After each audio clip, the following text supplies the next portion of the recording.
Assalamualaikum warahmatullahi wabarakatuh. Nama saya Rizka Zuriana dengan NIM 80401901134. Saya akan menjelaskan tentang 10 kejahatan pada sistem informasi di Indonesia. Sebelum saya menjelaskan 10 kejahatan pada sistem informasi di Indonesia beserta bagaimana cara mengatasinya, pertama-tama, saya akan menjelaskan apa itu cybercrime. Cybercrime adalah tindakan ilegal yang dilakukan pelaku kejahatan dengan menggunakan teknologi komputer dan jaringan internet untuk menyerang sistem informasi korban. Misalnya, melakukan hack sosial media, membobol perangkat teknologi serta data korban. Lalu kemudian menyikat habis saldo rekening ataupun kartu kredit korban.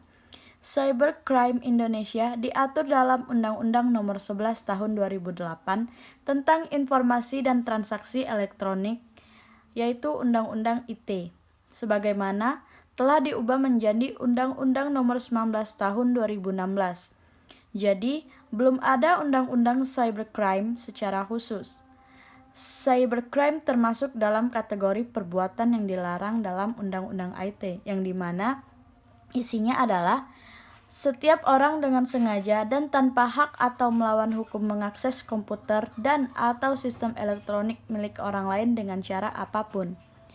Setiap orang dengan sengaja dan tanpa hak atau melawan hukum mengakses komputer dan atau sistem elektronik dengan cara apapun dengan tujuan untuk memperoleh informasi elektronik dan atau dokumen elektronik.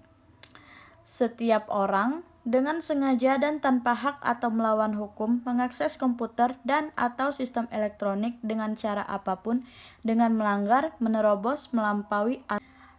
Cybercrime berdasarkan motif, yaitu cybercrime sebagai tindakan kejahatan murni di mana orang yang melakukan kejahatan yang dilakukan secara disengaja. Cybercrime sebagai tindakan kejahatan abu-abu, di mana kejahatan ini tidak jelas antara kejahatan kriminal atau bukan karena dia melakukan pembobolan tetapi tidak merusak.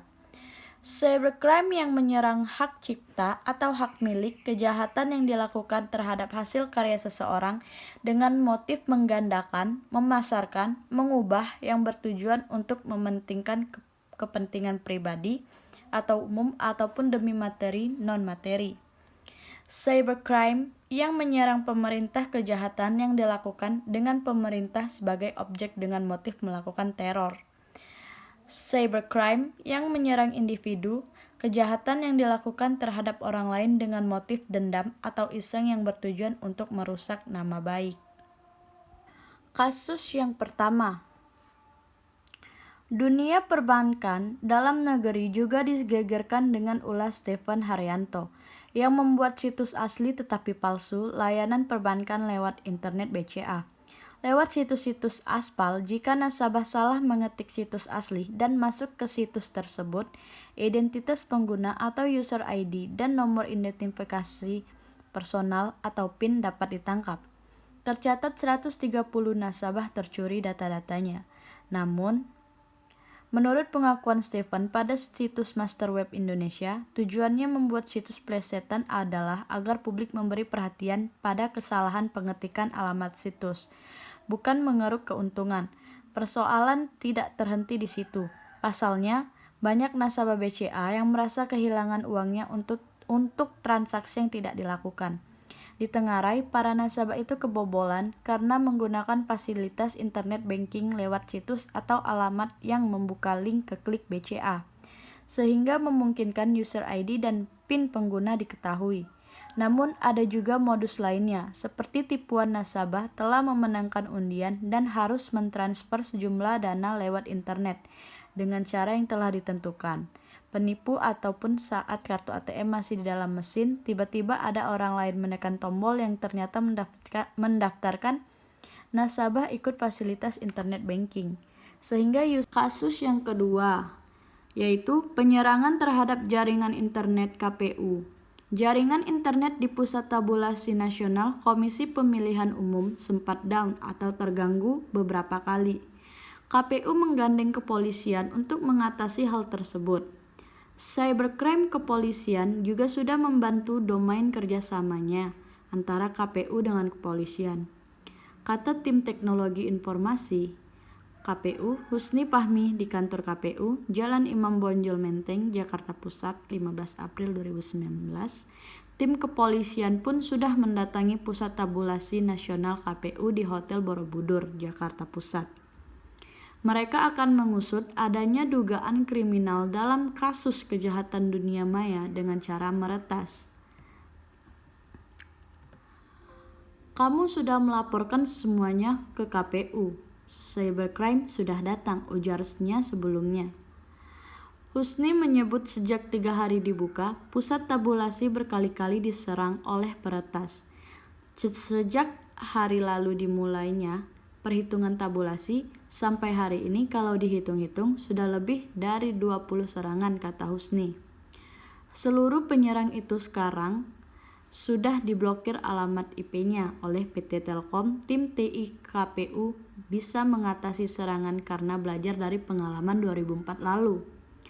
Memang sempat ada yang ingin mengubah tampilan halaman tabulasi nasional hasil pemungutan suara milik KPU, tetapi segera kami antisipasi, kata Husni.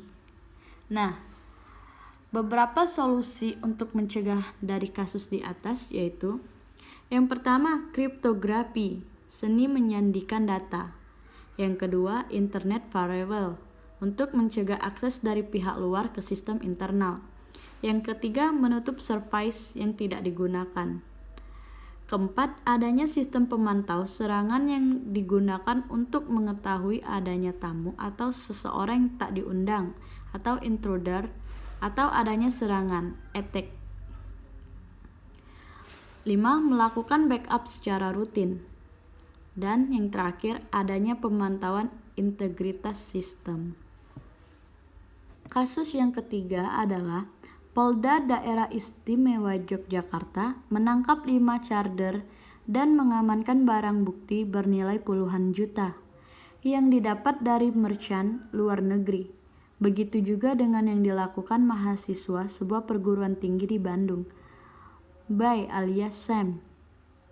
Akibat perbuatannya selama setahun, beberapa pihak di Jerman dirugikan sebesar 15.000 DM, sekitar 70 juta rupiah.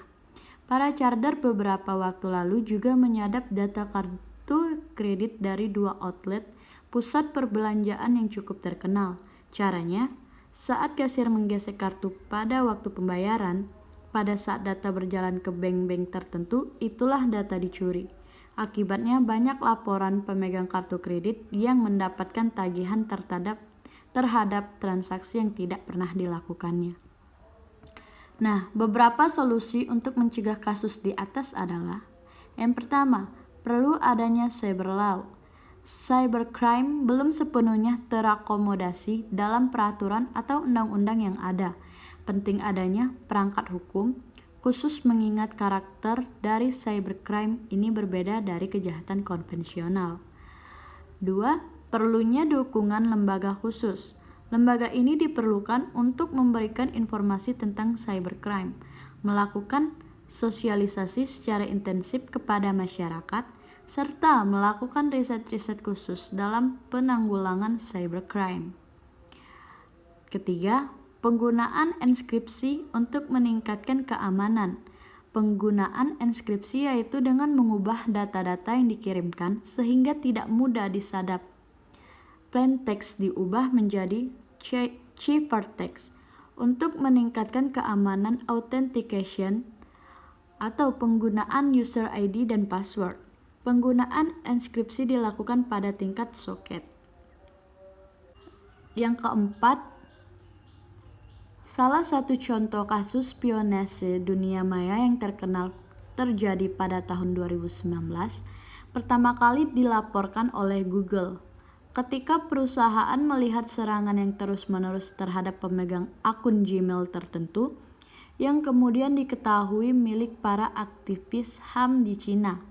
Setelah mengungkapkan serangan itu, 20 perusahaan ternama mengaku terkena dampak serangan spionase ini, termasuk Adobe dan Yahoo. Riset dari Organisasi Keamanan Siber, McAfee, menjelaskan bahwa Aurora merupakan bagian dari file path pada mesin attacker yang disertakan dalam 2 binary malware terkait serangan tersebut. Tujuan utama serangan ini untuk mendapatkan akses dan memodifikasi repositori source code. Beberapa solusi untuk mencegah kasus di atas yaitu pastikan infrastruktur penting untuk terlindungi dan diperbaharui. Menetapkan kebijakan data, termasuk siapa yang memiliki akses untuk informasi tertentu. Pastikan tidak ada celah kerentanan dalam sistem dan software pihak ketiga selalu aman. Buat kebijakan cyber security yang membahas prosedur dan risiko keamanan. Dan menetapkan respon insiden jika adanya serangan yang terdeteksi. Kasus yang kelima, pada tahun 2003 hingga 2005, komputer pemerintah Amerika Serikat berada di bawah ancaman yang diatur oleh peretas militer Cina yang diberi nama Titan Rain. Serangan ini juga diluncurkan terhadap pertahanan Inggris dan Kementerian Luar Negeri yang berlanjut hingga 2007. Kabarnya, aksi ini adalah kasus pertama spionase siber yang dicampur tangani oleh sebuah negara. Para hacker menembus ke dalam jaringan komputer menggunakan metode yang baru dan mencuri informasi sebanyak mungkin. Beberapa solusi untuk mencegah kasus di atas adalah: yang pertama, mengenali teknik yang digunakan dalam serangan spionase siber. Hal ini memberikan pengetahuan yang baik untuk pencegahan terjadinya ancaman. 2. Memantau sistem dari hal-hal yang di luar kebiasaan, menggunakan security monitoring tools yang dapat membantu mendeteksi atau mencegah terjadinya aktivitas mencurigakan. Yang ketiga, pastikan password diubah secara berkala. Dan yang keempat, bagi perusahaan atau organisasi pantau data saja yang dapat disimpan pada perangkat seluler masing-masing anggota atau karyawan. Kasus yang keenam, kebocoran data BPJS Kesehatan. Pada Mei 2021, data sejumlah peserta Badan Penyelenggaraan Jaminan Sosial atau yang dikenal sebagai BPJS dijual di Reddit Forum seharga 0,15 Bitcoin. Data tersebut dijual oleh pengguna forum dengan nama ID Codes. Ia mengatakan data tersebut juga termasuk data penduduk yang sudah meninggal. Ada 1 juta contoh data gratis untuk diuji. Totalnya 279 juta. Sebanyak 20 juta memiliki foto personal, kata dia. Pengamat keamanan siber dari Vaksin.com, Alphonse Tanujaya, turut mengecek kabar bocornya data BPJS Kesehatan tersebut. Kelihatannya benar, kata dia kepada Tempo, Kamis 20 Mei 2021. Tak lama setelah itu, Direktur Utama BPJS Kesehatan Ali Gufron Mukti mengakui sebagian data yang diperjualbelikan di internet mirip dengan yang mereka punya. Tapi, BPJS belum bisa memastikan apakah kebocoran tersebut memang berasal dari mereka atau bukan karena penelusuran digital forensik masih berjalan. Beberapa solusi untuk mencegah kasus di atas adalah menggunakan password yang aman, memeriksa kembali data yang disimpan karyawan, menggunakan keamanan security, menggunakan verifikasi untuk membuka data yang telah disimpan. Kasus yang ketujuh, kebocoran data Cermati dan Lazada. Kasus kebocoran data dari 2 perusahaan itu beredar di situs Reddit Forums pada akhir tahun 2020. Di dalamnya, ada data yang diperjualbelikan dari Cermati.com sebanyak 2,9 juta pengguna yang diambil dari kegiatan 17 perusahaan. Sebagian besar kegiatan finansial. Sedangkan Lazada mengalami kebocoran sebanyak 1,1 juta data. Adapun pihak Lazada mengatakan bahwa insiden terkait keamanan data di Singapura itu melibatkan database khusus RedMart yang dihosting oleh penyedia layanan pihak ketiga, CEO dan CEO founder Cermati.com. Andi Kusnandar kala itu menjelaskan bahwa persoalan telah mendeteksi adanya akses tidak sah ke dalam platform cermati.com yang mengandung data dari sebagian pengguna. Perseroan mengambil 5 langkah untuk memastikan data pelanggan aman. Pertama, cermati.com melakukan investigasi dan menghapus akses yang tidak sah untuk memastikan data pengguna tetap terjaga, kata Andi kepada bisnis.com 2 November 2020. Beberapa solusi untuk mencegah kasus di atas adalah: yang pertama, teliti penggunaan data. Yang kedua, memahami cara kerja pelaku. Yang ketiga, menggunakan password yang aman. Dan yang keempat, melakukan verifikasi 2 langkah. Kasus yang ke-8, kebocoran data Komisi Pemilihan Umum. Peretas mengklaim telah membobol 2,3 juta data warga Indonesia dari Komisi Pemilihan Umum atau KPU. Informasi itu datang dari akun Under the Bridge, Kamis malam 21 Mei 2020. Aktor peretas membocorkan informasi 2.300 juta warga Indonesia. Data termasuk nama, alamat, nomor ID, tanggal lahir, dan lainnya. Akun itu menyebutkan dugaan data yang diretas berasal dari data 2013 hingga kini. Tidak hanya itu, peretas juga mengklaim akan membocorkan 200 juta data lainnya. Dalam cuitannya, mengunggah foto tangkapan layar di sebuah forum peretas yang memperlihatkan folder data daftar pemilih tetap untuk pemilihan legislatif 2014 asal berbagai kecamatan di Provinsi Daerah Istimewa Yogyakarta. Dalam foto tangkapan layar lainnya, tampak data berisi identitas seperti nama, alamat, NIK, dan NKK.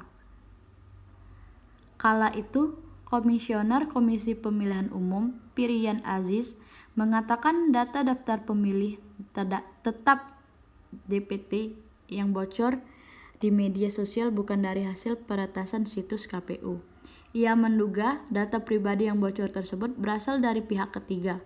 Ia mengatakan KPU memang wajib menyerahkannya kepada mereka sesuai dengan ketentuan Undang-Undang Nomor 8 Tahun 2012 Pasal 38 Ayat 5.